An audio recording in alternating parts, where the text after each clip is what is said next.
Mesdames et messieurs, bonsoir. Quels sont les véritables enjeux de la lutte contre l'insalubrité dans nos villes? Lutte qui s'effectue parfois à coups de bulldozer et qui provoque autant de satisfaction que de lamentation. Quelles sont les mesures correctives compte tenu de l'état dans lequel se trouvent nos villes? Quelles sont les mesures correctives? Quelles sont les mesures coercitives? Et aussi, quelles sont les actions de sensibilisation menées en direction et des populations et de certaines autorités administratives? Pour nous éclairer sur tout cela, nous avons convié Mme Anne-Désirée Ouloto, ministre de la Salubrité publique. Nous sommes aussi en compagnie de deux confrères, Pascal Soro de Fratmat et Alvor Assa de RTI 1. Madame le ministre, quand vous regardez les différents quartiers de nos villes, qu'est-ce qui, selon vous, a pu amener le gouvernement à décider de mettre en place tout un ministère pour gérer l'insalubrité? Je vous remercie. On dit de façon générale que lorsque quelqu'un vous pose une question, c'est que la personne a la réponse. Parce que vous avez commencé par dire, quand vous regardez l'état de nos villes, ça veut dire que l'état de nos villes vous choque. Quelque peu. Alors, si l'état de vos villes vous choque, ça veut dire que l'état de nos villes n'est pas donc ce qu'il devrait être. Pour que nos villes soient ce qu'elles doivent être, alors il faut bien prendre des mesures. Je pense que c'est la raison pour laquelle le président de la République, qui a promis aux Ivoiriens de changer la Côte d'Ivoire, je tiens à le rappeler, pendant sa campagne en qualité de candidat, il a dit aux Ivoiriens, donnez-moi vos suffrages, je changerai la Côte d'Ivoire en 5 ans. Eh bien, pour changer la Côte d'Ivoire, il faut un policier général. Et le ministère de la Salubrité est chargé de cette police générale. Est chargé de faire en sorte que notre pays puisse effectivement changer. Nous avons une activité transversale qui permet donc à plusieurs ministères, n'est-ce pas, d'avoir en face de lui des acteurs de terrain, dont le ministère de la Salubrité, pour faire en sorte que les Ivoiriens aient une meilleure qualité de vie au terme du mandat présidentiel, du mandat du président Alassane Ouattara. Voici la raison pour laquelle ce ministère a été créé. D'accord. Mais les goûts et les couleurs se discutent. Mais est-ce qu'on peut véritablement défendre, ou bien c'est exagéré de dire que Abidjan est sale? Abidjan est sale, bien sûr. Sinon, nous n'avons pas de raison d'exister si Abidjan était propre. Abidjan est sale. Et au-delà d'Abidjan, c'est toute la Côte d'Ivoire qui est sale. Alors, donc, si rien n'est fait, selon vous, à quoi est-ce qu'on est exposé? Si rien n'est fait, les populations vivant en Côte d'Ivoire sont, dans un premier temps, exposées à de graves maladies. Vous savez, c'est vrai qu'on dit que le paludisme a toujours existé en Afrique, mais on peut vivre sans paludisme. Ce n'est pas une fatalité. Ce n'est pas une fatalité. Nous avons la fièvre typhoïde, nous avons la dengue, le choléra, qui sont des maladies de la saleté. Si rien n'est fait, eh bien vous verrez que les Ivoiriens mourront plus jeunes. Aujourd'hui, demandez aux médecins qui vous donneront les statistiques, des Ivoiriens meurent de crise cardiaque à 35 ans, à 40 ans. Parce que justement, les Ivoiriens n'ont pas une bonne qualité de vie. Nous avons énormément de nuisances qui fatiguent les Ivoiriens, qui créent des problèmes d'hypertension artérielle, qui font vivre les Ivoiriens dans le stress. Naturellement, vous ne pouvez pas avoir une bonne qualité de vie. Si rien n'est fait, les Ivoiriens et tous ceux qui vivent en Côte d'Ivoire, n'est-ce pas, ne vivront pas longtemps. Si rien n'est fait, M. Bayenchi, croyez-moi, la Côte d'Ivoire ne sera pas un pays émergent à l'horizon 2020. Le président de la République a pris cet engagement de faire en sorte que notre pays soit un pays émergent à l'horizon 2020. Enjeu économique, donc. D'accord. Mais pour qu'il soit un pays émergent, il faut bien que des investisseurs viennent en Côte d'Ivoire. Il faut bien que des personnes décident, n'est-ce pas, de choisir la Côte d'Ivoire comme destination touristique. Mais comment voulez-vous, n'est-ce pas, venir en Côte d'Ivoire et aller passer des vacances avec vos familles sur la côtière, à San Pedro, à Tabou? Comment voulez-vous aller à Mans, dans les montagnes, quand bien même vous savez que nous avons un paysage fabuleux, des sites touristiques merveilleux? Mais si ces populations qui viennent donc comme touristes se sentent en danger à cause de l'insalubrité, à cause aussi de l'insécurité, Parce que tout le monde sait que insalubrité rime avec insécurité. Quand vous prenez les statistiques en matière de sécurité, vous verrez que les villes du monde, pas seulement en Côte d'Ivoire, pas seulement en Afrique, mais où règne le désordre, ce sont des villes de très grande insécurité. Donc voici les enjeux de la salubrité que vous posez tout à l'heure. D'accord, donc si je veux récapituler, ce n'est pas seulement un enjeu d'esthétique. En plus de ça, c'est parce que ce n'est pas une mauvaise chose en soi de rechercher à embellir nos villes, mais il y a un enjeu de sécurité publique, un enjeu de santé publique et des motivations économiques. Quoique l'esthétique ait un impact positif sur le bien-être. Tout à fait, tout à fait. Donc, je voudrais qu'on revienne un peu à vos attributions avec Pascal Soro. Oui, bonjour Madame le ministre, comme je le disais, de manière concrète, qu'est-ce que vous êtes chargé de faire pour les Ivoiriens pour que le cadre de vie soit agréable, pour qu'il soit positif, selon la description que vous venez de faire? Ben, vous avez raison de poser cette question, parce qu'il y a beaucoup d'amalgames. Beaucoup d'Ivoiriens disent, mais le ministère de la Salubrité fait quoi? Madame le ministre de la Salubrité, elle est partout. Elle rencontre les chauffeurs de taxi, elle rencontre les tenanciers de maquis, elle se plaint des maires, mais finalement, qu'est-ce qu'elle veut? Madame le ministre de la Salubrité a en charge de faire en sorte que notre pays soit salubre. C'est-à-dire de faire en sorte, comme je l'ai dit, que notre pays soit un pays où la santé des populations n'est pas mise en danger. C'est ce que ça veut dire, en d'autres mots. Alors, pour que les populations vivent donc de façon tranquille, dans une bonne qualité de vie, il nous faut, premièrement, avoir une bonne politique de gestion de nos déchets. Déchets industriels, déchets ménagers. Il faut faire en sorte que ces déchets-là puissent trouver une destination définitive. Ce qui n'est pas le cas jusque-là. Et dans ce système de gestion de nos déchets, nous avons la mise en place d'infrastructures, naturellement, qui doivent accompagner cette politique de gestion des déchets. Nous allons vous permettre de revenir en détail là-dessus parce que sa préoccupation, c'est bien délimitation de vos attributions avec par certaines autorités locales qui avaient vocation à faire ce que vous faites. Ben alors, c'est pour cela que vous avez posé la question de savoir tout à l'heure l'état de nos villes. Pourquoi, quel est l'état de nos villes et pourquoi le président de la République a cru bon donc créer un ministère chargé de la salubrité urbaine. Vous avez dit salubrité publique, c'est la salubrité urbaine. Alors, sachez que l'État doit gérer le pays en bon père de famille. Le président de la République gère en bon père de famille. Mais le constat qui est fait montre bien que nous avons un problème. Certainement avec la politique de décentralisation, n'est-ce pas, où l'État, à un moment donné, donc a délégué ses prérogatives aux collectivités territoriales. Très rapidement, nous avons constaté les limites de ces autorités dans l'exercice de leurs fonctions. Je ne suis pas pour l'instant en train de faire leur procès, encore moins le bilan de la décentralisation, mais je constate qu'il y a simplement problème. Au point où l'État a dit à un moment donné, écoutez, je préfère récupérer moi mes prérogatives, mettre certainement les instruments en place avant de penser plus tard donc à les recéder à nouveau, donc à ces collectivités. Ce qui veut dire qu'il y a eu problème. Est-ce que la décentralisation suppose transfert des compétences pour se dessaisir, pour se décharger sur les collectivités? Cette question mérite d'être posée.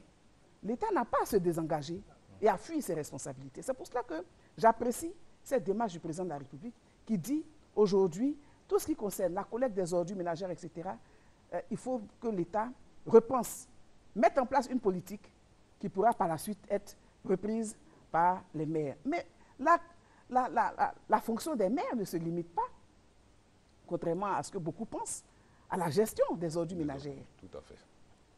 La gestion des maires, n'est-ce pas, porte également sur l'organisation de façon générale et la réglementation dans leur collectivité territoriale. Notamment l'état civil et autres choses qui n'ont... L'occupation du domaine public aussi. Par exemple. Tout à fait. Madame le ministre, nous allons approfondir ce point-là. Juste le temps de rappeler aux téléspectateurs que ce sont des désagréments qu'ils vivent au quotidien. Donc, dès maintenant, ils peuvent déjà essayer de nous joindre au téléphone pour nous soumettre leurs préoccupations. Ils peuvent donc appeler le 22 40 12 50. 22 40 12 50 et joindre Caroline Traoré pour poser leurs préoccupations. Alors, vous parlez de récupérer les prérogatives de l'État en matière de salubrité. En matière de gestion des ordures ménagères. Donc, entre les maires et vous, entre les districts et vous, qui fait quoi? C'est terminé, c'est palable de gestion des ordures ménagères? Il n'y a pas de palabre. Les conflits de Il y a compétences une qu'il y a loi eu. et nous devons donc nous soumettre à cette loi, jusqu'à nouvel ordre. Je pense qu'en bon citoyen, nous devons respecter nos propres textes. Les textes disent que l'État met en place la politique de gestion des ordures ménagères. L'État, donc, procède à la désignation des opérateurs qui seront chargés, n'est-ce pas, de la collecte, n'est-ce pas, du transport, de la mise en décharge des ordures ménagères. L'État dit, je mets en place une politique et j'organise donc la construction des infrastructures liées à la gestion de ces ordures ménagères. Parce que si 52 ans après l'accession de notre pays à l'indépendance, Abidjan, qui est notre capitale économique, n'a que 2 infrastructures, dont une est totalement hors service, le centre de transfert de Williamsville. La décharge d'Akwedo est également hors service puisqu'elle est totalement dépassée. Alors, ce constat est alarmant. Nous avions eu, en son temps à Abidjan, la ville d'Abidjan, nous avions eu plusieurs mairies, nous avions eu donc déjà un district. Aujourd'hui, on a encore une autre gouvernance au niveau du district d'Abidjan. Mais malgré tout cela, voici l'état de la situation. Et l'État doit-il regarder cela? Non, je ne pense pas qu'on puisse autant fuir ses responsabilités et puis dire qu'on donne ça aux collectivités s'il y a problème. Nous allons, véritablement, c'était pour boucler avec vos attributions, voir qui fait quoi. Parce que sur la gestion des ordures ménagères, nous allons essayer de revenir plus largement, voir les mesures que vous entrevoyez. Pascal Soro, une autre précision là-dessus, sur les attributions, ou bien on passe à autre chose? Ah oui, je pourrais ajouter, n'est-ce pas, pour votre gouvernement, que le ministère de la Salubrité a également en charge donc l'éducation au civisme en matière de salubrité, la sensibilisation et l'éducation en matière de propreté. Vous avez posé la question d'entrée de jeu, est-ce que Abidjan est propre? Vous-même vous avez dit Abidjan est sale. Et nous en convenons tous qu'Abidjan est sale. Si Abidjan est sale, c'est que les populations qui vivent à Abidjan, ailleurs, à Yamsokro, à Boaké, à Korogo, salissent. Donc les populations ont besoin d'éducation à la propreté. Nous devons retourner à l'école pour apprendre à être propre. Est-ce que cette éducation est faite par vous? Ah oui. Vous voyez bien qu'elle est faite, cette éducation. C'est la raison pour laquelle beaucoup d'Ivoiriens se plaignent de plus en plus. Vous voyez les mauvaises habitudes. Nous allons épuiser cette question que vous avez soulevée vous-même. Est-ce que vous ne pensez pas que les populations, contrairement aux habitudes que nous avions dans nos villages, ne se disent pas qu'il y a des autorités étatiques qui sont là pour faire ce travail-là, balayer devant chez soi et tout ça? Ce sont des choses qui se faisaient au village. Mais maintenant que nous sommes en ville, on se dit que non, il y a la mairie, il y a Mme Louto qui est là pour... Alors, c'est un manque de civisme. Vous savez, les questions de propreté, les questions de civisme et d'organisation de la vie en cité, de la vie donc, dans nos quartiers, etc., est une question collective. Mais pourquoi dans les quartiers avez-vous des syndics de propriété dans les immeubles, etc., de copropriété? Ça vient d'où? Pourquoi dans les quartiers, de façon naturelle, vous avez des associations, n'est-ce pas, de solidarité, d'entraide, etc. Parce que, eh bien, la vie en cité exige de chacun d'entre nous un esprit de solidarité. Alors, vous avez dit que dans nos villages, nous balayons nos maisons, nous balayons la cour, l'extérieur, etc.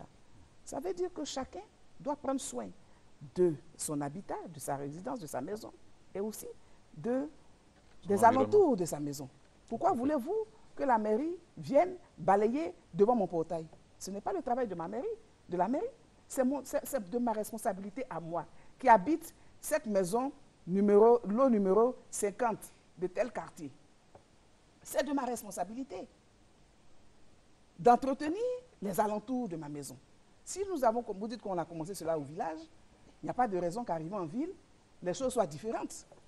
Tout à Donc fait. c'est de la responsabilité, c'est une responsabilité collective. C'est la raison pour laquelle il est important qu'aujourd'hui, les Ivoiriens reviennent donc à ces bonnes vieilles habitudes, n'est-ce pas, qui consistent à se mettre ensemble pour des causes communes. Alors si les alentours de votre maison sont sales, pendant que ceux du voisin sont propres, croyez-moi, vous mettez la vie du voisin en danger. Tout à C'est la fait. raison pour laquelle le voisin a la responsabilité d'attirer votre attention sur les dangers de votre comportement et sur les risques que vous faites courir à tous vos voisins. D'où Tout à la fait. notion de responsabilité collective, d'où la nécessité de faire en sorte que les Ivoiriens réapprennent à vivre ensemble. Je prends un exemple. Vous habitez un immeuble. Pendant que nous avons lancé hier la campagne De donc, ravalement de des ravalement murs. des façades extérieures Sur des laquelle nous bâtiments. allons conclure cette émission. Alors, croyez-moi, vous prenez un bâtiment. Je l'ai vu à la Riviera 3, dans une cité, belle cité, où vivent des enseignants d'université. Donc, un immeuble à 3 niveaux. J'ai vu de mes yeux que l'habitant du 2e niveau a refait sa peinture, sa façade extérieure. Il a repeint. Est-ce que vous imaginez le choc que j'ai ressenti en voyant un tel bâtiment? Le 1er niveau, totalement sale. Le 2e niveau, le 3e niveau, totalement sale. Le rez-de-chaussée, sale. Que le 2e, le 2e niveau, propre. Voici l'esprit et la mentalité aujourd'hui des populations vivant en Côte d'Ivoire. Qu'il faut corriger. Il faut corriger. Il faut corriger cela. D'accord. Au chapitre Alvorassa. Madame la ministre, bonsoir. Bonsoir. Alors, vous avez mené plusieurs actions. Jusque-là, nous nous sommes rendus compte que ces actions se sont arrêtées un tout petit peu. Alors, tout de suite, je voudrais vous demander quelle collaboration avec les élus locaux. Vous en avez parlé. Vous avez dit que l'État a récupéré ses prérogatives. Alors, comment est-ce que vous collaborez avec les élus locaux? Parce qu'on va prendre, si vous permettez, je voudrais prendre 2 exemples. Vous avez mené des actions, prenons le cas par exemple de Port-Boué. La voie express, Port-Boué, Grand Bassam. Il y a un marché qui est là, au niveau de Jean Folly. Un marché qui se situe carrément sur cette voie express. Alors, qu'est-ce que vous faites, madame, pour déguerpir ces populations? Et en plus de ce marché qui existe un peu partout dans plusieurs communes, il y a des bâtiments, même des écoles que les gens construisent dans des rues. Du coup, je m'aimerais vous demander où est passé le schéma directeur, par exemple, de la ville d'Abidjan. Ça fait beaucoup de préoccupations à la fois, mais le tout, c'est de savoir... Et ces préoccupations sont très pertinentes. Elles sont d'autant plus pertinentes que dès ce jeudi, le ministère de la Salubrité urbaine présentera une communication au Conseil des ministres Très bien. à l'effet d'informer le gouvernement des difficultés que nous avons dans l'exercice de nos missions. Et cette difficulté mérite d'être portée à l'attention du gouvernement et de son Excellence, Monsieur le Président de la République. Nous avons énormément de difficultés. C'est la raison pour laquelle je suis d'accord avec vous que vous ayez choisi ces exemples pour qu'on en parle avec les Ivoiriens. Il est important qu'on en parle. Voyez-vous, le ministre de la Salubrité n'a pas été nommé pour se substituer au maire. Très bien. Donc, mes attributions, mes activités s'arrêtent là où commence celle des maires. La difficulté que nous avons aujourd'hui et qui est évidente, c'est la contradiction nette entre la politique, n'est-ce pas, du gouvernement en matière de salubrité et celle de nos maires. J'ai mal quand je le dis, mais je dois la vérité aux Ivoiriens. Vous voyez bien que le gouvernement fait des efforts. Vous avez vu, il y a quelques mois, que j'ai fait la une des journaux pendant des semaines. Parce que j'ai voulu faire respecter les normes de construction sur le domaine public. J'ai voulu faire respecter tout simplement des règles élémentaires de protection de nos ouvrages et servitudes publiques. Comment expliquer, en plus des exemples que vous venez de citer, que des maires, donne des autorisations d'occuper le domaine public, laisse construire sur le domaine public avec des matériaux définitifs. On construit même avec du béton, on met du béton, on bouche les caniveaux. Des poteaux électriques se retrouvent à l'intérieur des résidences, à l'intérieur de bars, à l'intérieur de maquis. La protection civile est mise à mal dans la mesure où des bouches d'incendie se retrouvent à l'intérieur de bars. C'est à la rue Princesse. Donc inaccessible aux pompiers. Donc inaccessible aux pompiers. Vous avez un incident dans ce quartier, les pompiers arriveront dans les délais. Mais où trouver cette bouche d'incendie? Cette bouche d'incendie est cachée quelque part dans un bar. Pendant qu'on est en train de danser dans ce bar, les pompiers cherchent à sauver des vies. On ne trouvera jamais cette bouche d'incendie. Mais pendant qu'on construit ces maisons, pendant qu'on construit sur le domaine public, ce n'est pas le ministère de la Salubrité qui fait la police dans les communes. Il existe des polices municipales qui sont supposées voir ces choses-là. Il existe dans la commune donnée des dispositifs en place. Lorsque le maire a donné une autorisation de construire sur le domaine public, il appartient au maire de suivre. Oui, avec ses services techniques. Avec ses services techniques. Certainement, c'est qu'il y a de l'argent qui a été perçu quelque part. Oui, moi, je ne suis pas là-bas pour savoir que de l'argent a été perçu. Oui, mais au niveau des marchés, qu'on constate ce que je constate, monsieur Alvaro Assa, ce que je constate, c'est que je suis obligé, moi, de passer outre ces maires pour aller protéger le domaine public qui appartient à tout le monde, qui n'appartient à personne. Il appartient à la collectivité. Et il ne peut faire l'objet d'usage exclusif par qui que ce soit, qui que vous soyez, quel que soit votre titre. Même moi, je n'ai pas le droit de m'approprier une partie de ce domaine public au motif que je suis ministre de la Salubrité urbaine. D'accord, mais Madame le ministre, entre les maires et vous, peut-être que vous avez des centres d'intérêt tout à fait différents et opposés. Le maire cherche autant d'endroits possibles pour percevoir des taxes. Oui, mais ça c'est pas votre mission à vous. Ce n'est pas ma mission. Ceci aussi fait partie des difficultés que nous avons et que nous allons présenter, que nous allons déposer sur la table du gouvernement pour dire des taxes qui sont créées tous les jours.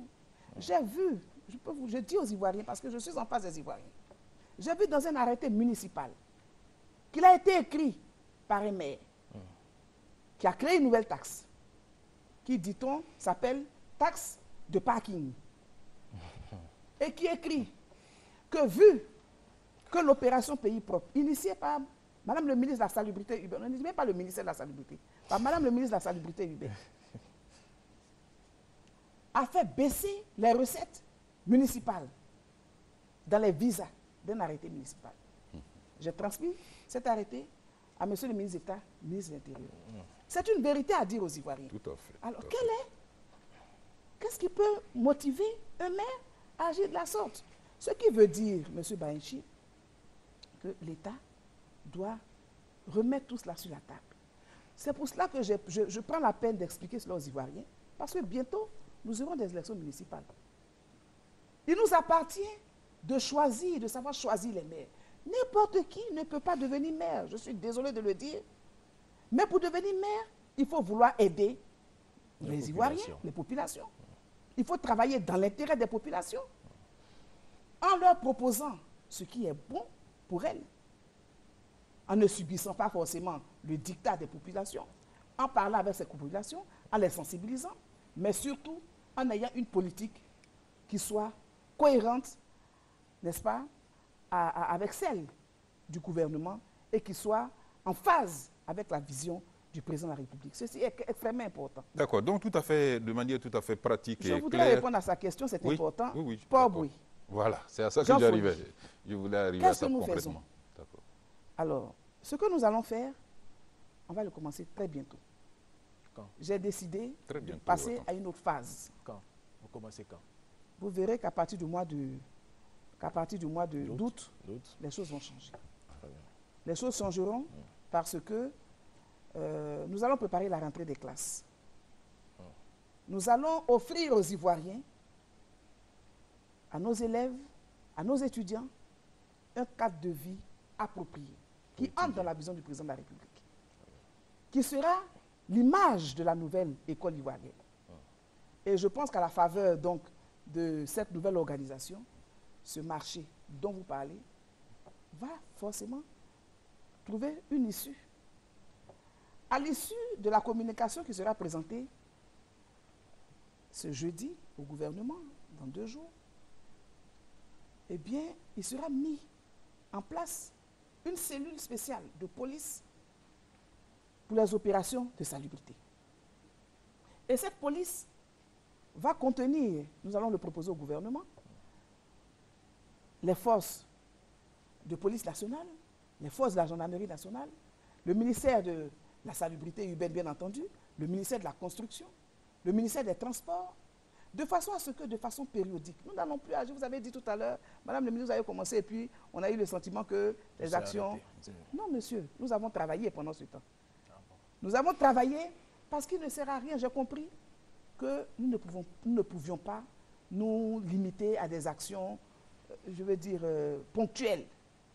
Nous voulons nous installer dans la durée. Oui, suivre ces actions. Et nous devons les suivre. C'est la raison pour laquelle je sais que je n'ai pas de relais au niveau des collectivités territoriales. Alors, il en faudrait. Alors, je vais mettre l'accent sur la sanction. La sanction. Cette cellule spéciale de police, ce sera pour la sanction. Alors, 3 fois dans l'année, il faudra que cette police déploie un programme de contrôle. Il faudra sensibiliser cette police avant. Mais nous avons... C'est leur mission. Vous savez que les Ivoiriens sont déjà sensibilisés. Leur mission... Ma simple vue les fait courir dans la rue. Ah bon? La sensibilisation est passée, croyez-moi. Très bien. Ah donc, vous passez à une autre étape maintenant. Nous allons passer à une autre étape. Ma simple vue. Et puis je vous dis, il y a un maire qui m'appelle un jour, qui me dit, Madame le ministre, vraiment, il faut que tu viennes dans ma cité. Il y a problème. Je dis, mais monsieur le maire, et ta police municipale? Il me dit, mais est-ce que vous savez, Madame le ministre, ce qui se passe? Lorsque les dames qui vendent aux abords des rues voient des agents venir, elles demandent, c'est la mairie ou bien c'est le ministère de la salubrité?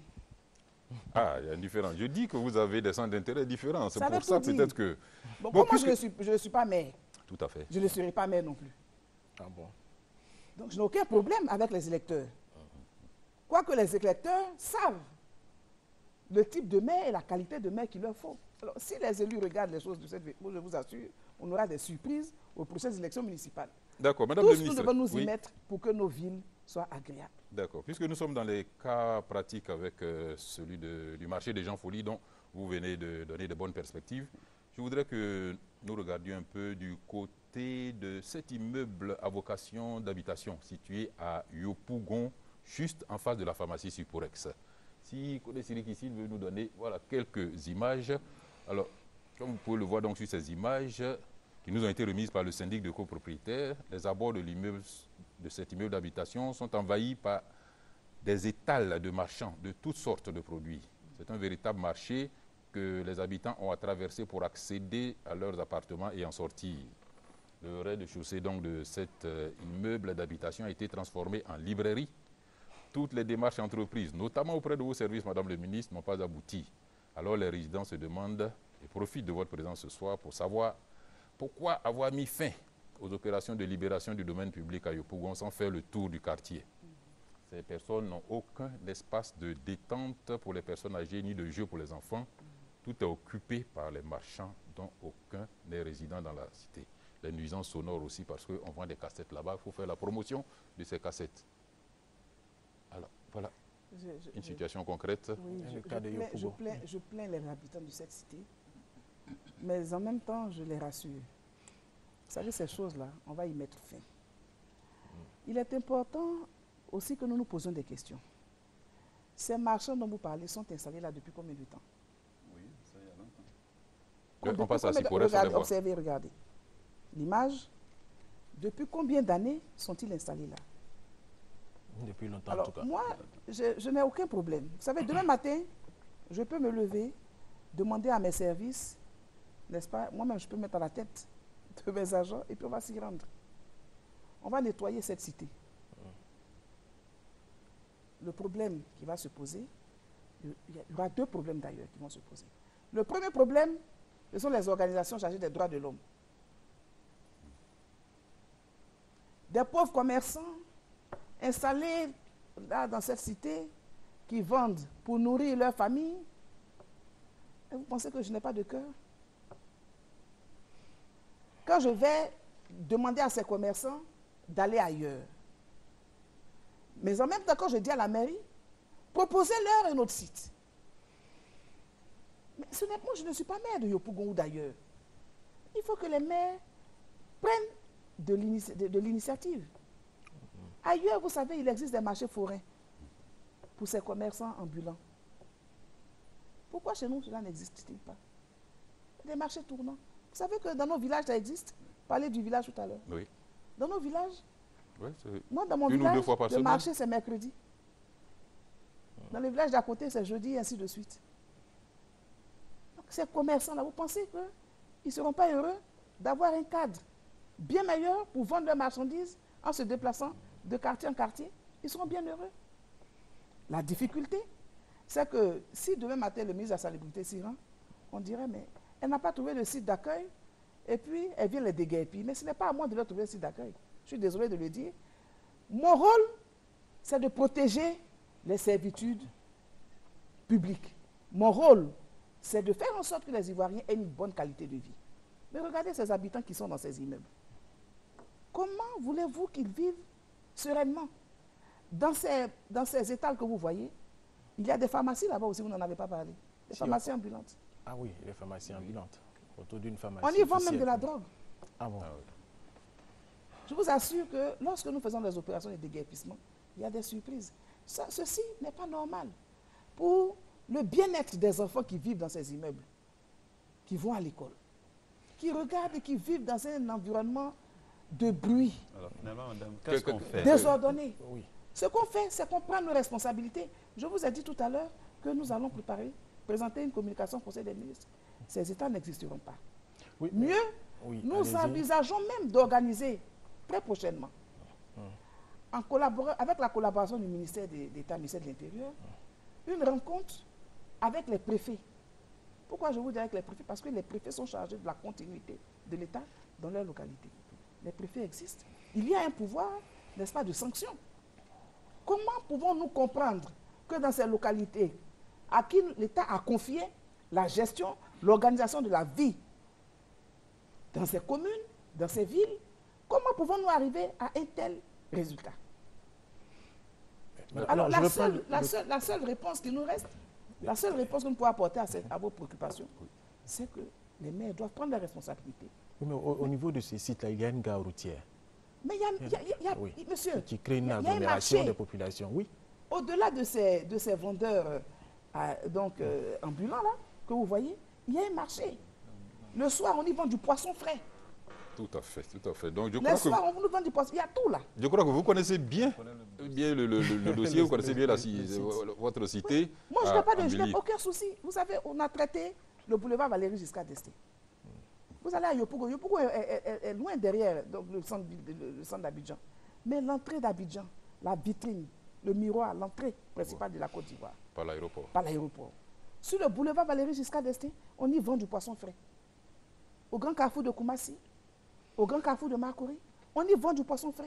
Vous savez le nombre de fois que nous avons saisi les marchandises de ces bonnes dames et qui vous disent qu'elles préfèrent vendre sur ces sites au motif que ça marche mieux. Alors, depuis quand, dans un pays, ce sont les populations qui imposent leur dictat à l'État? Nous avons un problème de civisme. Nous avons un problème de respect, de discipline. Vous savez, notre devise nous dit tout. Union, discipline, travail. Si les Ivoiriens étaient plus unis, on n'aurait pas eu cette crise. Mais mieux, si on était discipliné, on n'aurait pas ce désordre urbain. C'est bien. D'accord, madame, merci bien. Lui, elle parle des maires, tout le monde est content parce que je dis que les maires font ceci, font cela. Mais nous-mêmes, population, Qui aimons bien nous arrêter à ces carrefours pour qui faire aimons nos bien nous achats. arrêter à ces carrefours pour acheter. Nous-mêmes, population, que nous arrêtons au carrefour de Solibra, au carrefour de l'Indénier, pour ailer les vendeurs de tapis. N'est-ce pas? Quelquefois, on achète des sachets d'eau à ces carrefours-là. Et on est surpris de voir tous les soirs des sachets, des centaines de sachets qui jonchent la rue et ça ne gêne personne. D'accord, Madame le ministre, nous allons essayer de donner un peu la parole aux téléspectateurs et du côté de voir si Caroline Traoré a pu enregistrer quelques préoccupations des téléspectateurs. Voilà, donc merci beaucoup. Bonsoir à Madame la Ministre, bonsoir messieurs. Eh bien, nous avons beaucoup de préoccupations de la part des téléspectateurs. Monsieur Oka Benjamin nous appelle de Bongouanou. L'artiste Alpha Blondy a fait quelques aménagements par rapport à sa villa de la Riviera 2, mais il semble que ce ne soit pas suffisant car les nuisances persistent. Qu'est-ce qu'on fait, Madame la Ministre? Serge Koulibaly nous appelle de Korogo. Qu'est-ce que la ministre de la Salubrité publique ressent lorsqu'elle voit l'état d'insalubrité dans lequel se trouve l'abattoir de Port-Boué? N'est-il pas plus urgent, selon lui, de régler ce problème au lieu de déguerpir les pauvres commerçants au bord des routes? Nous avons Dro Alexis qui nous appelle d'Adjamé. Qu'est-ce qui explique l'installation d'une gare routière sur le flanc de la colline du quartier Washington? Quatrième préoccupation, c'est celle de Benjamin Kipré qui nous appelle de Cocody. À propos de l'affaire de M. Edard des deux plateaux des Vallons, il nous semble que ce monsieur a reçu l'autorisation de la mairie de Cocody avant de construire ses magasins. Alors on se demande que vaut l'autorisation de la mairie qui dispose de services techniques pour vérifier la conformité des travaux par rapport aux normes de la voie publique. Quelle voie de recours les bénéficiaires de telles autorisations ont-ils contre la mairie? Et puis, nous avons en cinquième position la préoccupation de Madame Fieni Alice. Elle nous appelle de Dabou. Où en est-on avec l'enquête sur les cubes magie déversés à Akouedo? Si vous le voulez, on peut s'arrêter là ou peut-être continuer avec d'autres préoccupations, M. Bayenchi. Ça fait tellement de préoccupations qu'on va permettre à Madame le ministre d'apporter des éléments de réponse à ce premier lot de préoccupations. On suit l'ordre dans lequel ça nous est parvenu avec... il semble que les insuffisances de travaux se manifestent au niveau des travaux faits par l'artiste Alpha Blondy. Oui. Non, il ne s'agit pas de travaux faits par Alpha Blondy, il s'agit du café de Versailles de l'artiste Alpha Blondy qui a installé donc une part dont le bâtiment est installé sur le domaine public et donc sur la partie réservée aux piétons. Nous nous sommes rendus personnellement, nous avons rencontré l'artiste Alpha Blondy. Mais avec cet artiste, nous avons voulu innover. Nous avons voulu faire en sorte que Alpha Blondy, qui est un artiste aimé des Ivoiriens, qui est un grand, qui est un leader d'opinion, qui a été, n'est-ce pas, ambassadeur de la paix, nous avons voulu qu'Alpha Blondy participe de façon civique donc, à cette œuvre d'utilité publique, en donnant l'exemple. Nous l'avons vu avec un autre Ivoirien qui est l'animateur, enfin le promoteur de l'émission Tonnerre, John Chahin, avec son poulet chaud à la Riviera 2, il a donné l'exemple. Il y avait un poteau électrique dans le poulet chaud. Et John Chahin a donné l'exemple, ça a été médiatisé. Nous avons voulu donc régler cette affaire par l'exemple, donc avec également Alpha Blondy. Nos services l'ont rencontré après que je l'ai moi-même échangé avec lui. Nous lui avons indiqué ce qui avait lieu de faire. Malheureusement, il n'est pas allé jusqu'au bout de ce que nous lui avons recommandé. Alors, mes services m'ont rendu compte de cette situation. J'ai demandé donc à M. Alpha Blondy de venir nous rencontrer. Malheureusement, il s'est trouvé qu'il était, je crois, en tournée à l'extérieur du pays.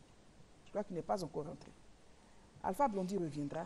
Je promets aux Ivoiriens que comme tous les autres sites, comme ce qui s'est passé sur la rue des Jardins et à Cocody Centre, Alpha Blondy va respecter la réglementation en la matière. Ce pan de son bâtiment installé sur le domaine public, il le fera lui-même. Autrement, nous savons le faire nous-mêmes. À partir du mois d'août.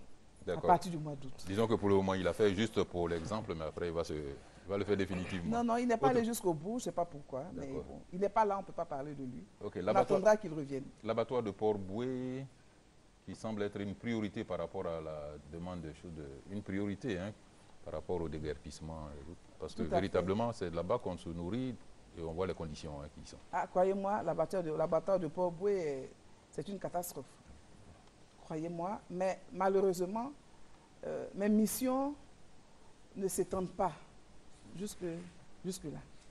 L'abattoir de Port-Boué relève de la gestion du ministère des Ressources halieutiques et du district d'Abidjan. Mais ceci ne veut pas dire que nous n'avons pas un droit de regard. Nous les avons interpellés. Vous savez, lorsque des autorités font des efforts, il faut le leur reconnaître. Des efforts ont été faits sur l'abattoir du Port-Boué. Vous avez vu tout ce que le district a investi, n'est-ce pas, donc pour améliorer le cadre de travail des bouviers et des vendeurs, donc des bouchers. Toutefois, il y a encore beaucoup à faire. Le ministre des Ressources halieutiques et animales nous a informé de ce qu'un site venait d'être trouvé, n'est-ce pas, pour la création d'un nouvel abattoir. Il y a longtemps que ce site est trouvé, madame. Oui, il y a longtemps, comme vous le dites, mais je tiens compte, moi, aujourd'hui, de ce que le ministre Adjoumani est ministre des Ressources animales et halieutiques depuis le 1er juin 2011 et que lui a cherché à trouver des solutions et il nous proposera bientôt ces solutions, j'y crois. Je demande simplement aux Ivoiriens un tout petit peu de patience. N'oubliez pas que notre héritage est très lourd. Mais en un an, si pendant 52 ans, 50 ans, 51 ans, on n'a pas pu trouver, n'est-ce pas, un espace, un point de chute à l'abattoir de Port-Boué, qu'on a trouvé en un an, je crois que c'est tout à l'actif du gouvernement Ouattara. Et il faut faire confiance donc au ministre des Ressources halieutiques. Je pense qu'avant la fin de l'année, les Ivoiriens sauront ce que pourrait devenir cet abattoir. Et cet abattoir de Port-Boué sera donc totalement amélioré. Nous l'avons visité, en présence d'ailleurs du gouverneur du district. Et je leur fais confiance. Je sais que très rapidement, la solution sera définitive. D'accord. Alors, vous avez dit vous-même que vous êtes un ministère transversal. Alors, on va vous confronter au ministère des Transports. Monsieur Dro Alexis demande qu'est-ce que fait une gare routière sur le flanc de l'ancien quartier Washington? Il y a plusieurs autres exemples comme ça. Aujourd'hui, quand vous prenez la voie d'Angré, le 22e arrondissement, on vient de bitumer une voie là jusqu'au quartier plateau d'Okuy, à Bobo. On rentre dans Bobo. Et à la fin de cette rue, il y a une gare de taxi qu'on appelle communément qui vient de se créer là. Il y en a une, madame le ministre, si vous permettez, en face du camp Agba, le camp Agba, gendarmerie Agba, et là, à l'entrée de Williamsville. Voilà, il y a une autre gare qui est en train de se créer maintenant. Tout à fait. Vous savez, chers confrères, elle sait tout ça. Tous ces sites. Alors, qu'est-ce qui peut expliquer ce désordre? Matin, vous pouvez trouver de nouvelles gares. Vous pouvez découvrir demain matin nos nouvelles gares. C'est l'anarchie. Je vous l'ai dit, l'incivisme des populations, le laxisme de l'administration, le manque de responsabilité, pour ne pas parler d'irresponsabilité collective. Alors, vous avez raison, cette gare qui est sur le flanc donc, de Washington. Et les autres? Il n'y a pas longtemps, nous étions à un séminaire gouvernemental à Yamoussoukro, où, dans mes réflexions, j'ai indiqué cela en disant, aujourd'hui, tout le monde passe. Les membres du gouvernement, on va, on vient. Le gouverneur du district, il va, il vient. Les maires, ils vont, ils viennent. On voit ce qui se passe et personne ne réagit. Alors, en réalité, ce qui s'est passé pour ce site, c'est que des commerçants, dans le cadre donc, de la gestion du bassin du Gourou, donc indénié, n'est-ce pas, qui connaît actuellement des travaux. Oui. Des commerçants, artisans, donc d'Adjamé jusqu'au plateau d'Okuy, n'est-ce pas, en passant par le zoo, ont été déguerpis.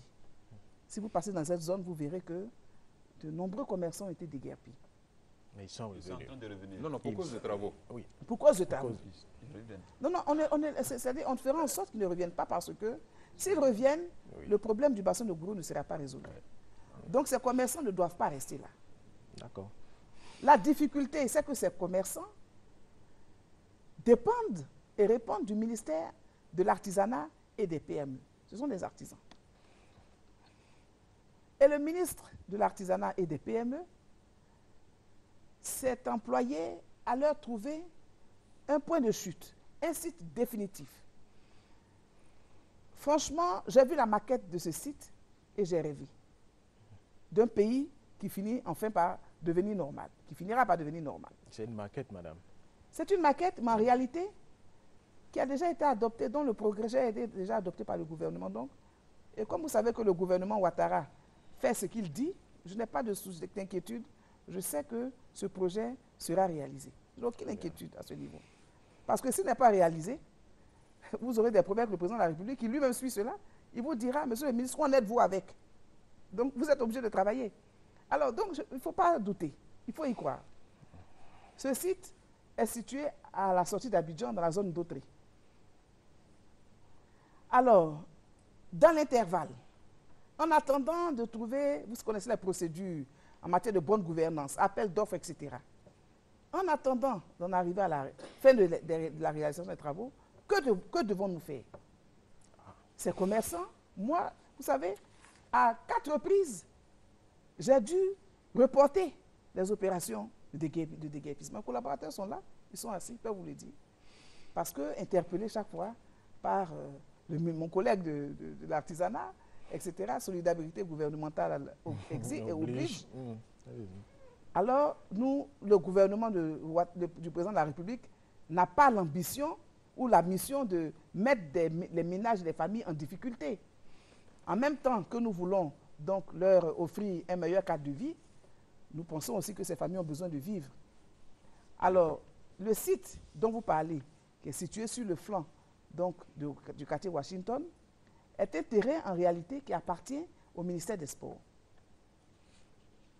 N'est-ce pas, qui doit y installer une infrastructure sportive. Et en attendant donc de passer à la phase de réalisation de cette infrastructure, le ministère des Sports a bien voulu mettre ce site à la disposition du ministre des PME, de l'artisanat des PME. Alors moi-même, j'ai été surprise de voir que donc, des aménagements étaient faits là.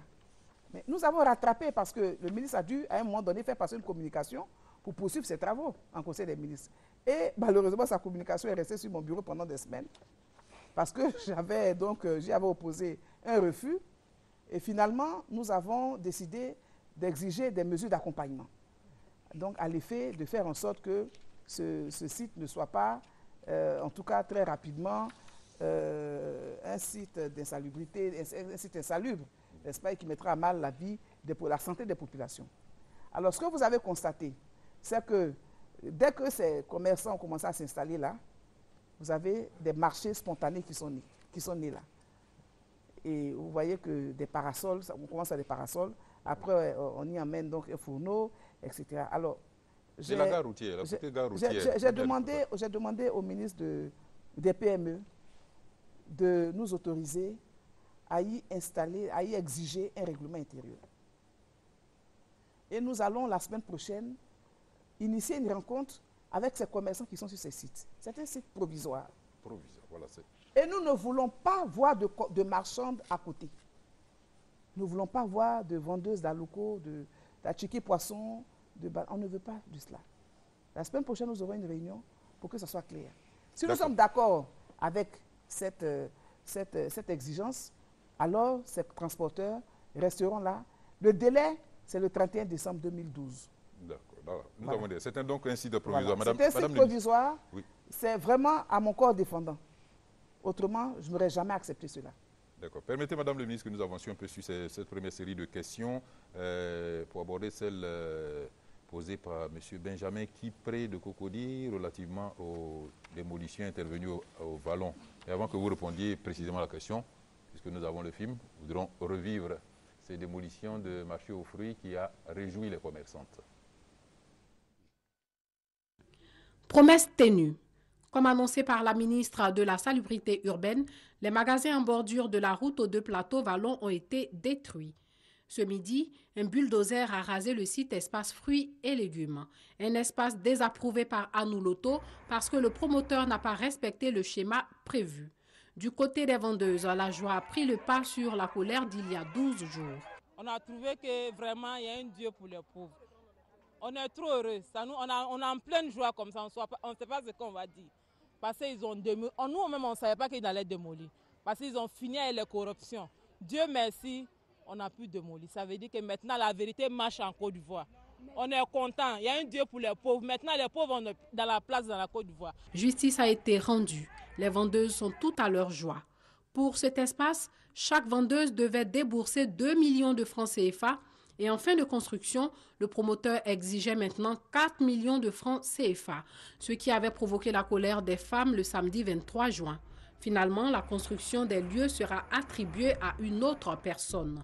Et bientôt, un autre visage à admirer aux deux plateaux, les Vallons. Voilà qui est clair. Mais Madame le ministre, la préoccupation de M. Kipré, de Benjamin de Cocody, c'est de savoir que vaut l'autorisation accordée par les autorités municipales et puis quelle voie de recours. Bien, parce que cet opérateur-là est le seul à payer la facture. Mais il a raison de se poser la question. Que vaut une autorisation d'occuper le domaine public quand on voit ce qu'on a construit sur ce domaine public-là? Moi, j'ai tellement honte de cette image, je vous assure que j'ai tellement honte de cette image, mais que les Ivoiriens sachent que nous n'accepterons plus cela. Et nous allons demander au gouvernement, ce jeudi, dans notre communication, de suspendre, de nous aider à faire en sorte qu'aucune autorisation ne soit désormais signée par un maire, aucune autorisation d'occuper le domaine public ne soit signée par un maire jusqu'à nouvel ordre. Il y a énormément d'abus. Il y a vraiment énormément de dérapages. Il faut qu'on y mette fin. Le domaine public n'est pas fait pour voir ce qu'on a vu. Vous savez, cet opérateur, lorsqu'il a voulu construire sur cet espace, nous étions en visite d'inspection à Cocody. Et nous avons vu justement son rideau de fer qu'il avait donc dressé par rapport à son chantier. Réaliser son chantier. En présence du directeur technique de la mairie, j'ai cherché à savoir de quoi il s'agissait. Il nous a dit, non, Madame le ministre, ce sont des magasins qu'on veut faire pour les vendeuses de fruits. Je lui ai dit, des magasins pour vendre des fruits, ça ne m'a pas l'air adapté. Parce que d'abord, vos magasins que vous avez faits en face du magasin du supermarché, donc, qui est sur la rue des Jardins, là, je dis franchement, moi, je ne trouve pas ça bien. Ces magasins ne devraient pas être là. Ça obstrue, ça encombre. Vraiment, ça encombre vraiment la route. Et je pense qu'on devrait laisser de l'espace aux piétons. Mais c'est déjà fait. Les gens, ils sont installés depuis longtemps. On aura un autre programme pour ce genre d'installations qui existent depuis bien longtemps. Tout comme les installations, d'ailleurs, je le dis en passant, qui sont sur le boulevard de Marseille. On devrait pouvoir en parler tout à l'heure. Ah oui, tout à fait. Je le dis en passant, parce que c'est le moment d'alerter les gens pour dire attention, il y a des choses qui sont passées ici qui ne sont pas normales. Alors, on nous dit non, Madame le ministre, on peut faire des hangars fruitiers. J'ai dit, ah tiens, ça c'est une bonne idée. Hangar fruitier, c'est normal, tout le monde a besoin, je veux dire, on a besoin dans certains quartiers, à certains points de nos quartiers, d'avoir des espaces où on peut acheter des fruits. Ça existe partout dans le monde. Donc ce ne serait pas nouveau d'avoir un hangar fruitier là. Alors, dans ces conditions, je suis d'accord. Lorsque j'ai, comme vous, été surprise de voir la révolte de ces commerçantes interpellée par son Excellence, Monsieur le Premier ministre, j'ai dû envoyer mes services. On dit non, la mairie, vraiment, tout le monde demande pardon. La mairie même demande pardon. À vous? Oui. Moi, j'ai une obligation de vérité avec les Ivoiriens. Obligation de vérité. Tout le monde demande pardon. Il faut le laisser. Il a investi beaucoup. Mais le président de la République nous a dit une fois, et ça m'a donné à réfléchir. Quand vous déguerpissez les pauvres, il faut aussi déguerpir les riches. Ce qui veut dire que nous devons être justes. Tout à fait. Puisque c'est dans l'intérêt général que nous sommes censés agir. Oui. Il n'y a pas de raison que parce qu'il s'agit là, n'est-ce pas, d'un opérateur fortuné qui a investi des dizaines de millions. Je ne sais pas comment il a réussi à implanter donc ce bâtiment, n'est-ce pas, qu'il a monté dans du béton. Il a simplement pris le soin de recouvrir la façade, donc avant, n'est-ce pas, de lambris. Madame, mais les travaux étaient Faisons suivis. quoi? Les travaux étaient suivis par la Les mairie. travaux ont été suivis par la mairie. La mairie reconnaît que le monsieur n'a pas respecté la convention. Il a signé une convention avec la mairie. Il y a une convention qu'il a signée avec la mairie de Cocody, qui court jusqu'à, je pense qu'il doit durer 15 ans, n'est-ce pas? Je pense le couvert de mes collaborateurs, 15 ans. Pour exploiter le domaine. Pour exploiter le domaine, exploiter les magasins.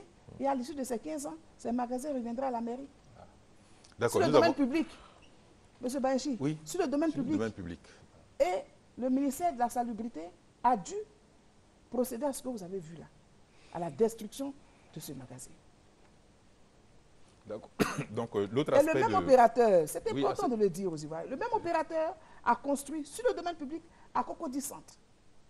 Vous savez, à l'angle qui fait face à la pâtisserie abidjanaise et au supermarché Cash Ivoire ou Cash Center, je ne sais plus, à Cocody Centre.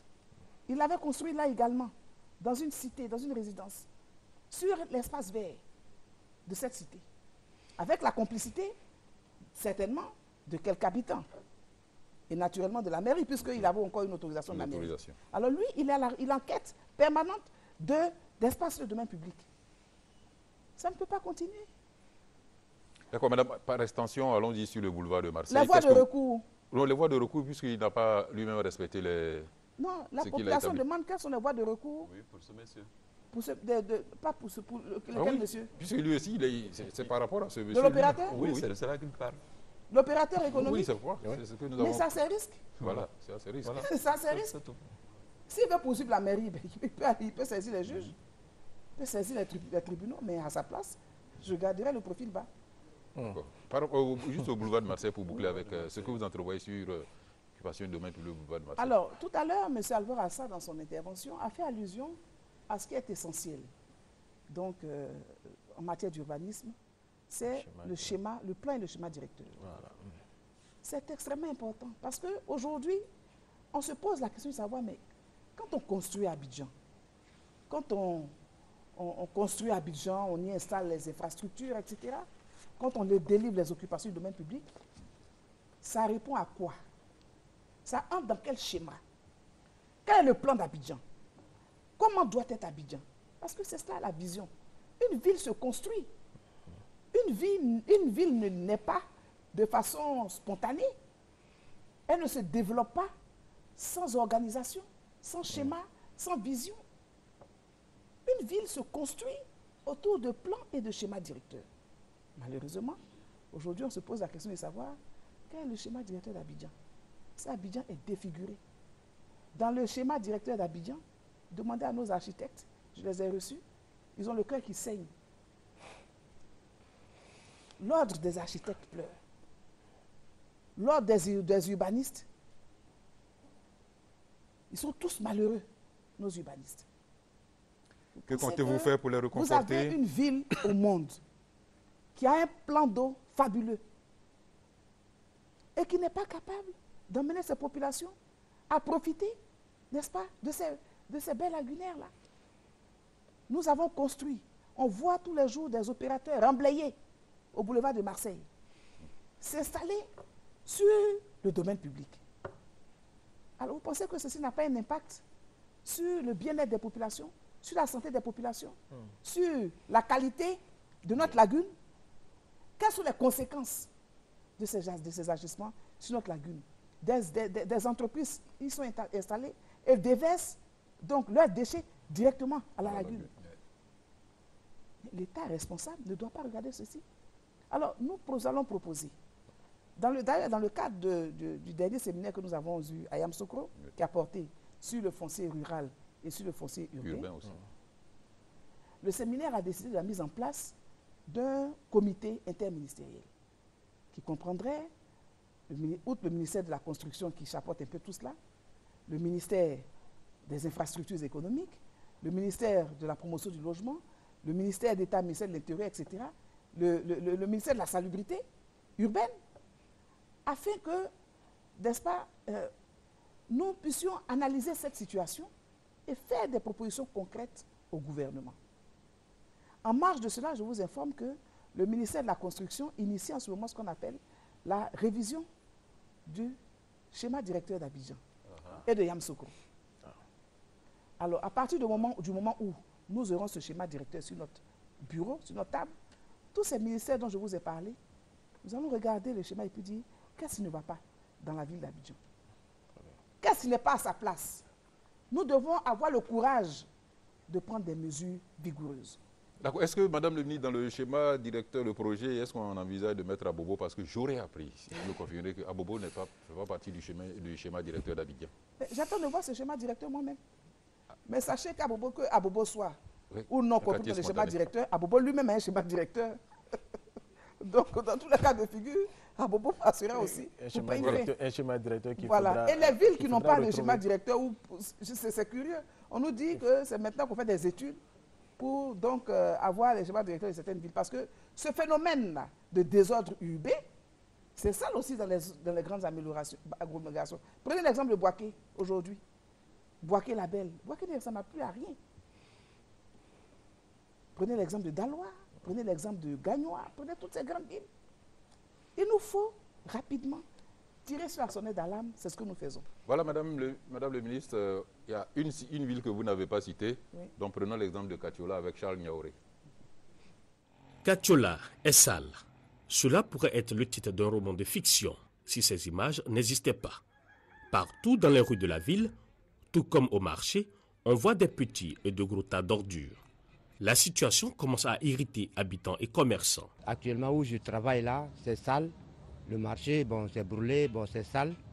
Bon, où je loge aussi, bon, les ordures de Katiola, on n'arrive pas à maîtriser. Je ne sais pas s'il y a une mairie ici. Parce qu'on ne nettoie plus, il n'y a plus de bennes.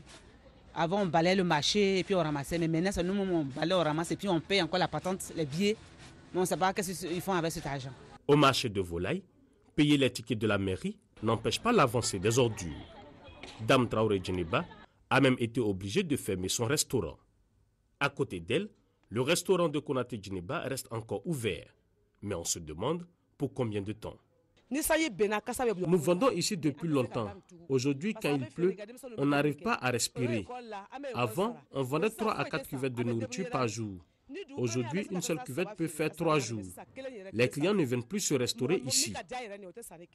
Ponou Traoré est obligée de mettre un cache-nez pour vendre du charbon. Elle dit être obligée de rester là. C'est ici que je vends. Tout le monde me connaît ma place. Donc si je change de place là, je ne vais plus avoir mes clients, je vais perdre mes clients. Pour cela, je suis obligée de rester ici vendre.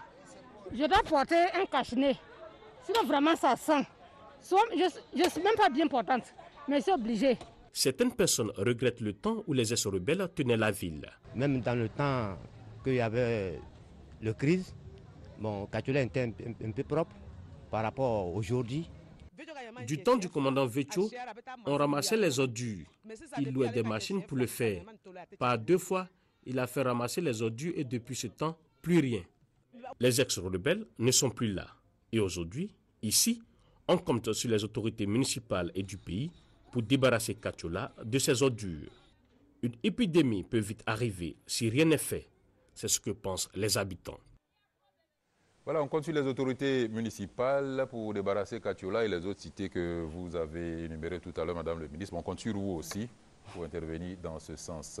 En 2 mots, où en est l'enquête sur les cubes, les aromates des cubes magie vus à Akwedo? L'enquête est terminée. Les conclusions de l'enquête ont été communiquées au public. Ce qui s'est passé, c'est que nous avons un jour découvert, en tout cas, que une société de la place avait donc déversé des déchets à la décharge d'Akwedo. Il s'est trouvé que ces déchets, c'était des cubes magie. Et malheureusement, les populations se sont ruées, comme elles le font habituellement, donc à la décharge sur ces cubes, etc. Bon. Alors nous, ministère de la Salubrité, qu'avons-nous fait? Nous avons tout de suite circonscrit cette situation. Mais le problème, moi, qui se pose à moi, était de savoir ces cubes, comment se sont-ils retrouvés à la décharge? Comment ont-ils été traités à la décharge? Y avait-il risque que ces cubes se retrouvent sur le marché? Ces cubes sont-ils avariés? Pourquoi ont-ils été déversés à la décharge? Ce sont autant de questions auxquelles l'enquête a répondu.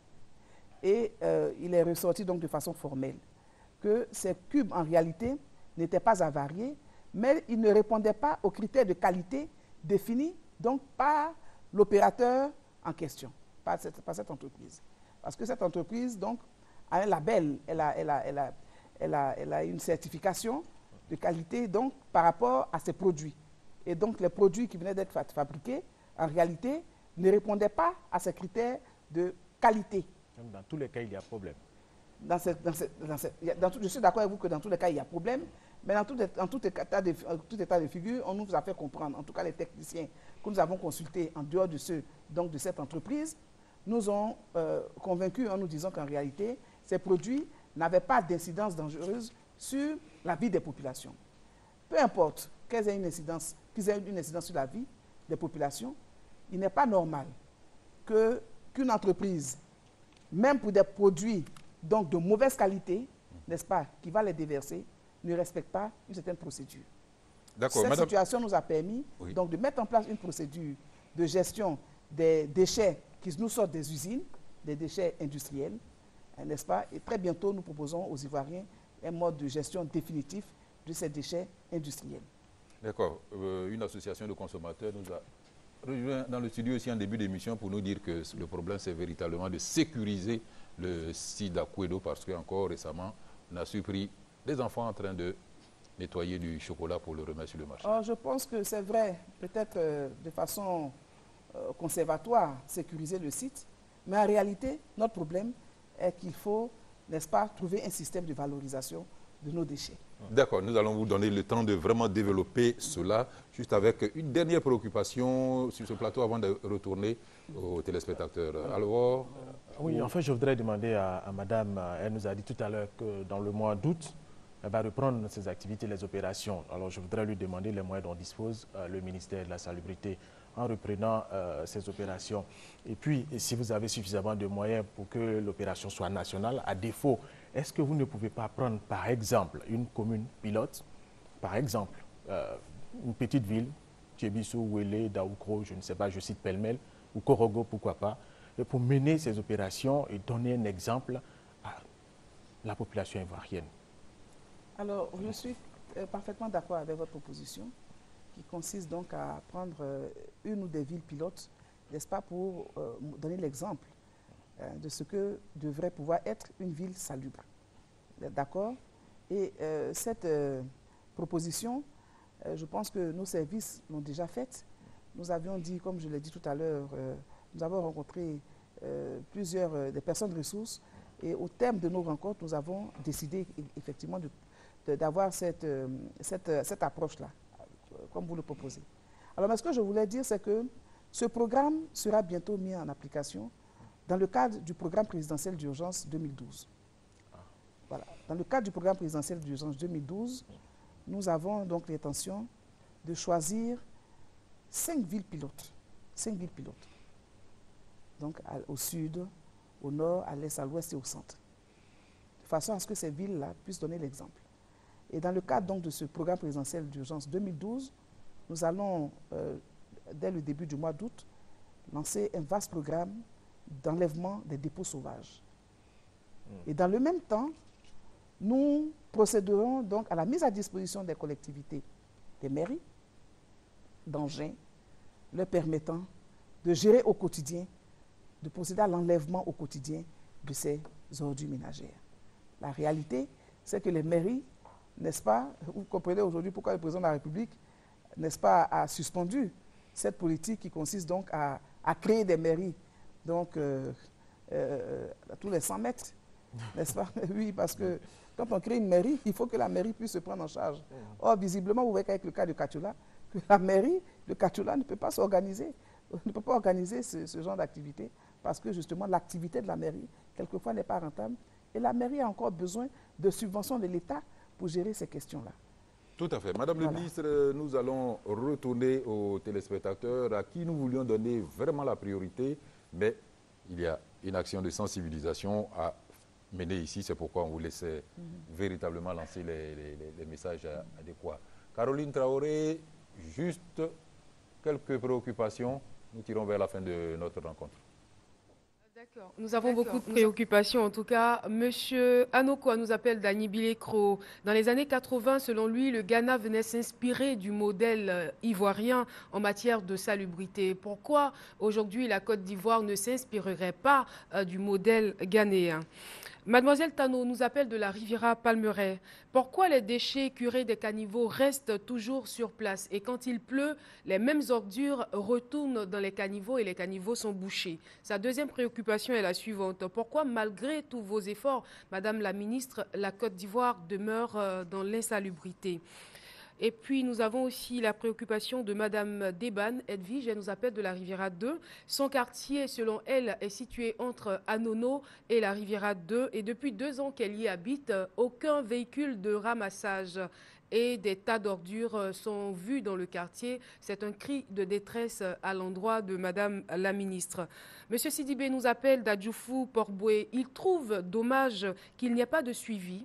Les poubelles qui sont dans les rues ne sont pas du tout vidées, alors les ordures traînent et on retourne à la case de départ.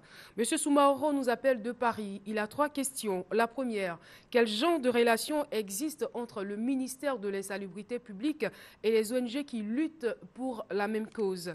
La deuxième, quelle politique le ministère de l'insalubrité met en place pour le recyclage des ordures? La troisième préoccupation de M. Soumaoro, quel sera le rôle des ambassadeurs de la salubrité récemment nommés?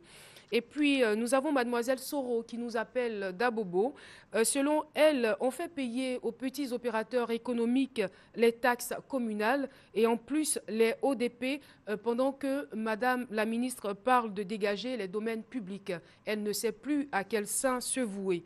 Monsieur Félicien nous appelle, il n'a pas donné le nom du quartier, il trouve dommage qu'il n'y ait pas de suivi et que toutes les voies qui avaient été auparavant déguerpies ont retrouvé leur ambiance et leur désordre d'antan, avec bien sûr la complicité des hommes en armes, selon lui. Et il dit que vivement que des mesures soient prises à ce niveau. L'émission est la bienvenue, ça c'est donc un anonyme qui appelle de Yopougon.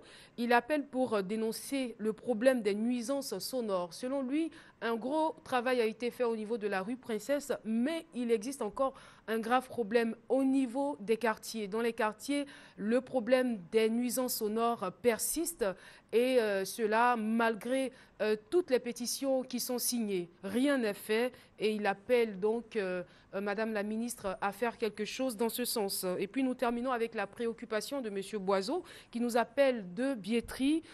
Il dit que Biétry s'est métamorphosé. Auparavant, on avait une belle vue au niveau de la lagune, au niveau du boulevard lagunaire, mais maintenant, il y a des constructions de 3 à 4 mètres et on n'arrive plus du tout à voir les eaux, on n'arrive plus à voir l'eau. Il trouve que quelque chose doit être fait parce qu'il y a des constructions anarchiques, des murs qui sont montés et c'est vraiment dommage selon lui. On va s'arrêter là pour l'instant, Bayenchi. Merci Caroline. Je constate que certaines préoccupations vous émeuvent particulièrement et dans votre lancée, il fallait que l'on permette à Madame le ministre de répondre à ces préoccupations qu'on pourrait résumer en quelque... Bon, l'exemple du Ghana, ensuite la gestion des ordures ménagères, enfin les nuisances. Le suivi aussi. Et le suivi des déguerpissements. Merci, je crois que Caroline est très brave parce que j'imagine qu'elle doit être très acculée par les populations. Vous savez, cette question d'insalubrité doit être une cause nationale. Cette question mérite d'être une cause nationale. Et que le Ghana soit un modèle, oui, le Ghana est un modèle. Parce qu'au Ghana, bien, les Ghanéens n'ont pas de... C'est un réflexe que nous avons ici. Vous verrez en tout cas rarement au Ghana quelqu'un qui soit installé dans un véhicule, qui se permet de jeter donc son mouchoir par-dessus bord, qui se permet de jeter une peau de banane par-dessus bord. Vous verrez rarement quelqu'un qui s'arrête comme ça dans la rue et puis qui ne se gêne pas donc ouvrir son pantalon pour faire pipi dans la rue. Bon.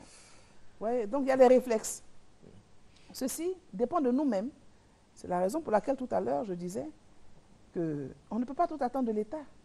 Nous sommes co-responsables de ce qui se passe. C'est tellement facile de jeter un papier par-dessus bord. Des personnalités, des personnes bien vêtues, des cadres, jettent des papiers. Des intellectuels qui ont voyagé. Des intellectuels qui ont voyagé, qui ont été partout dans le monde. Ceux qui ne font pas d'ailleurs ailleurs, ils le font chez eux. Alors si votre pays devient une poubelle, vous avez un problème de discipline, vous avez un problème de civisme.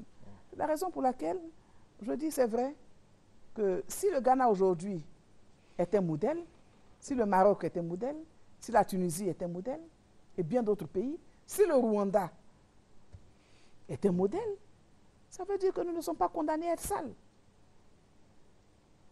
Nous pouvons faire ce que les autres font. Il suffit d'avoir tout simplement ce geste éco-citoyen que nous attendons de tout le monde. Simple. J'ai mangé ma banane, je la garde dans mon papier emballage et à la prochaine poubelle que je rencontre, je la jette tout simplement. Voilà, ça c'est pour l'ensemble des citoyens. Mais la gestion des ordures ménagères, si j'exagère un peu, je dirais que vous l'avez arraché au maire. Qu'en faites-vous maintenant? Qu'est-ce qu'on va attendre? Est-ce que ce problème récurrent là va finalement cesser? Oui, ce problème, vous savez, nous n'en dormons pas. Ce problème de la gestion des ordures ménagères, nous n'en dormons pas.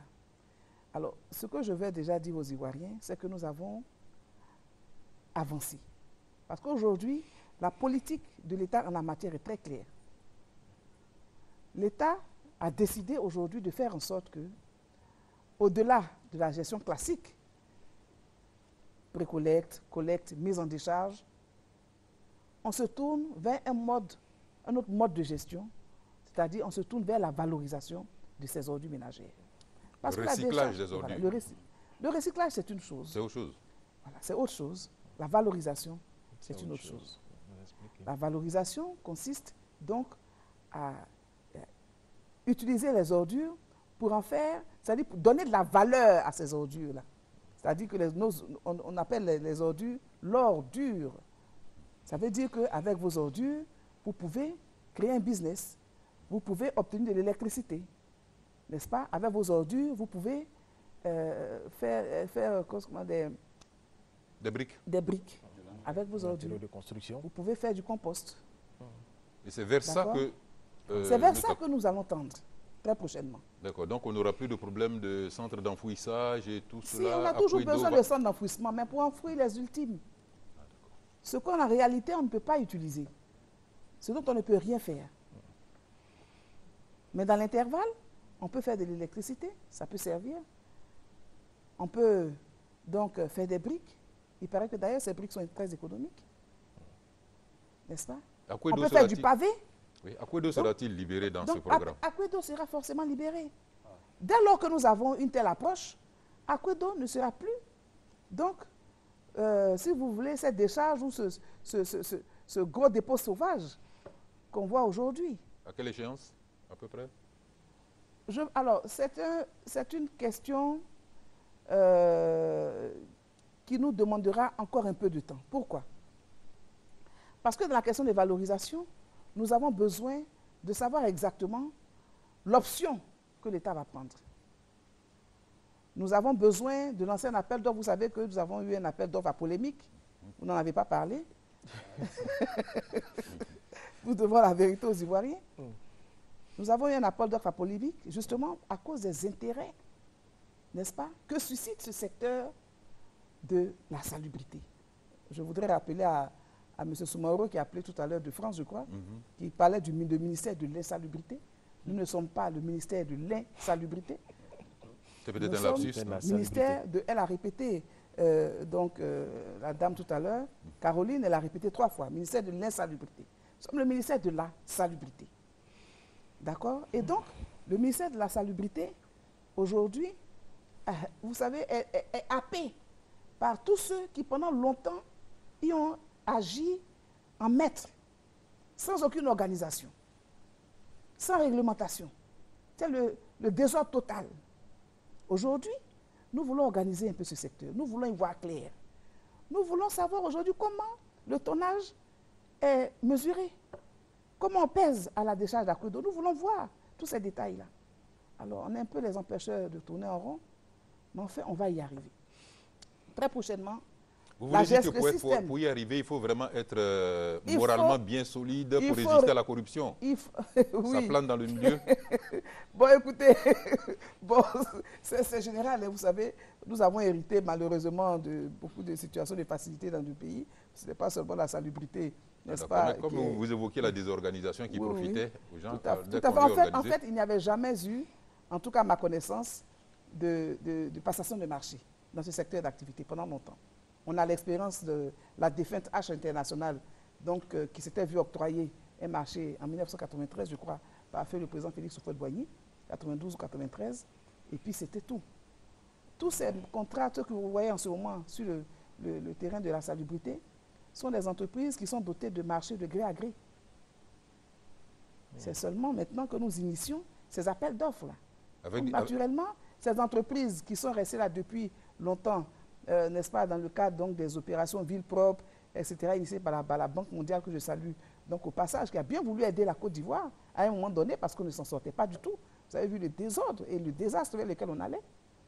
Donc, ces entreprises donc, ont été recrutées, n'est-ce pas, ont eu des marchés de gré à gré, etc. Mais aujourd'hui, on va passer à une autre phase. Nous voulons aujourd'hui avoir des références, des entreprises de référence.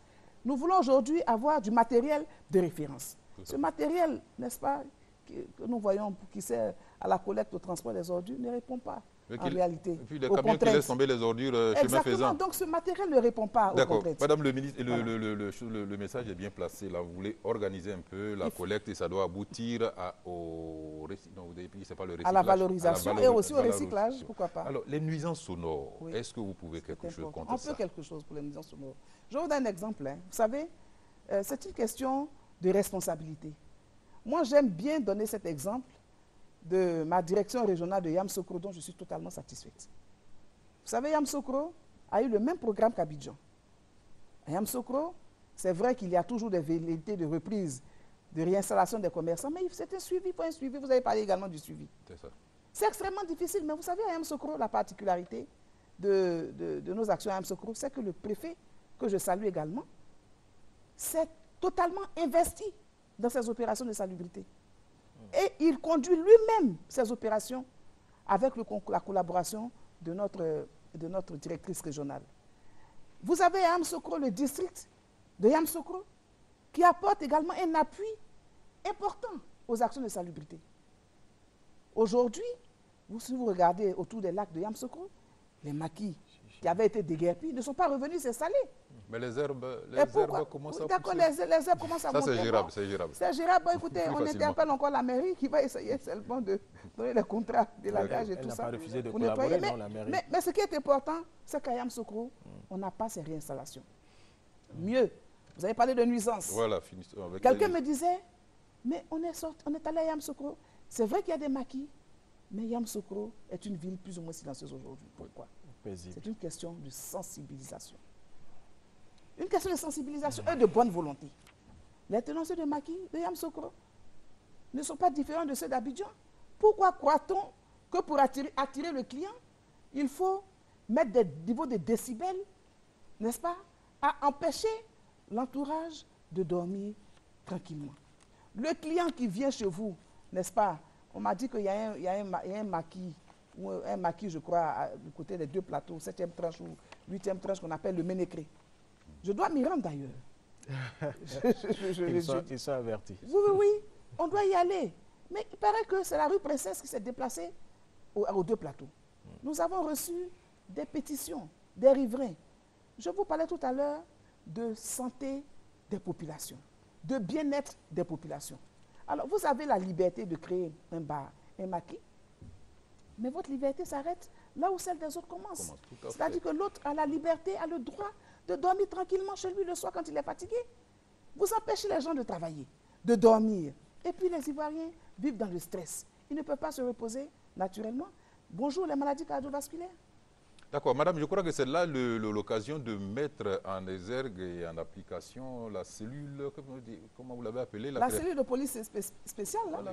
Absolument, mais le problème, c'est que alors pour revenir aux nuisances sonores, en ce qui concerne les maquis et les bars, une étude d'ailleurs a été lancée par le ministère de la Salubrité à l'effet donc de proposer désormais aux Ivoiriens, tenanciers de maquis ou bars, etc., des niveaux de décibels auxquels ils devront en tout cas se conformer. Et qui, voilà. Donc nous ferons en sorte que la sanction, si vous voulez sanctionner, il faut qu'il y ait une norme. Donc cette norme, nous la présenterons bientôt aux Ivoiriens.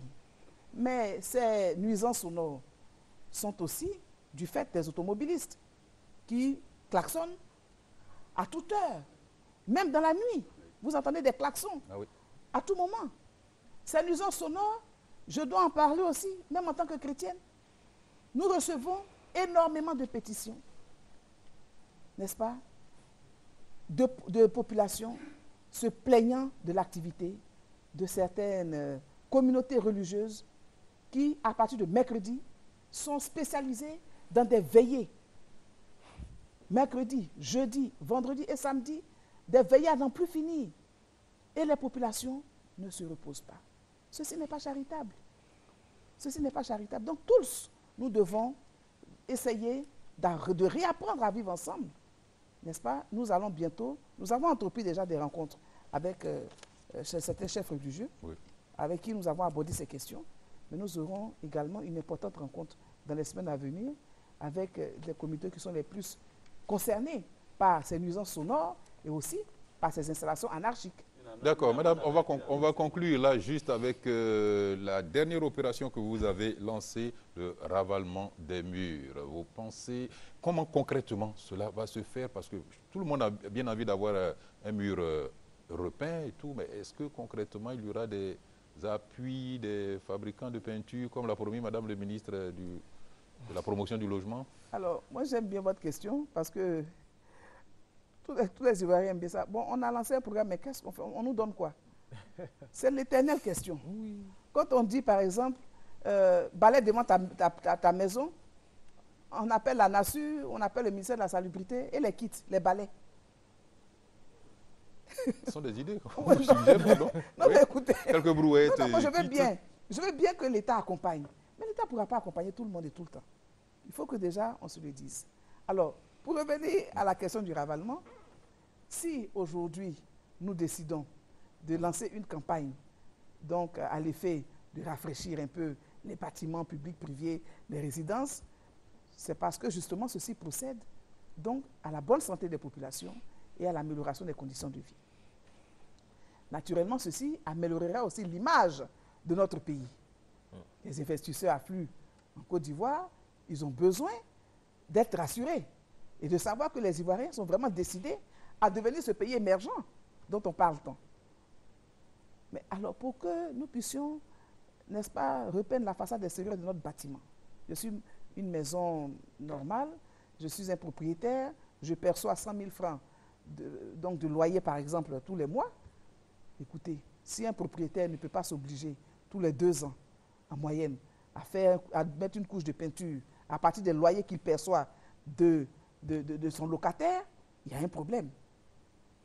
Parce que cette maison que vous avez construite à des dizaines de millions, vous avez besoin, de la maintenir en bon état, et 2, surtout, à lui donner de la valeur. La ministre de la promotion du logement nous a d'ailleurs instruit de ce que une maison ailleurs, plus une maison donc prend de l'âge, plus elle a de la valeur, en principe.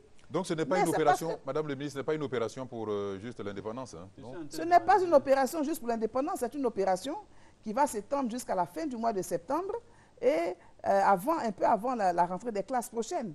C'est une opération que nous pouvons même, par la suite, si nous ne sommes pas satisfaits, que nous pouvons prolonger jusqu'à la fin de l'année.